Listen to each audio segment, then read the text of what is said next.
അവസാനം ഞാനും മേടിച്ചു ഈ ഫേക്ക് നെയിൽസ്. കുറേ നാളായിട്ട് വിചാരിക്കുന്ന ഫേക്ക് നെയിൽസ് വാങ്ങിക്കണമെന്ന്. പക്ഷേ ഇപ്പോഴാണ് വാങ്ങിച്ചത്.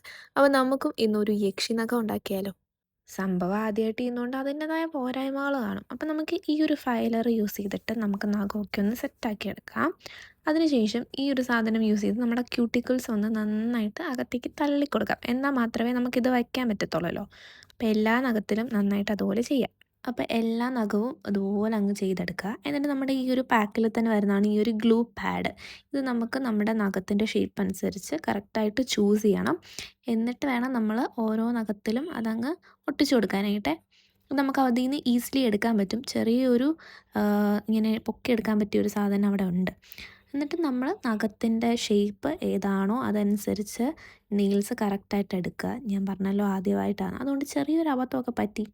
ഒരു നഖത്തിൽ ഞാൻ എടുത്ത നെയിൽസ് കുറച്ച് വലുതായിപ്പോയി. സാരമില്ല, നമുക്ക് അഡ്ജസ്റ്റ് ചെയ്യാമല്ലേ. ആദ്യമായിട്ടാകുമ്പോൾ ഇങ്ങനെയൊക്കെയല്ലേ നമ്മൾ പഠിക്കുന്നത്. എന്നിട്ട് ഓരോ നഖത്തിലും ആ ഒരു ഗ്ലൂ പാഡ് ഒട്ടിക്കുക.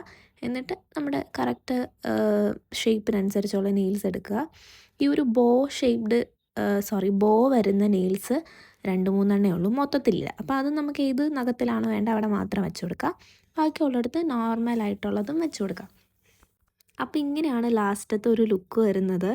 നമുക്ക് ഈ ഒരു പ്രൈസ് റേഞ്ചിന്, അതായത് 140 റുപ്പീസിനാണ് ഞാനിത് പർച്ചേസ് ചെയ്തത്. മീഷോയിൽ നിന്നാണ് വാങ്ങിച്ചത്.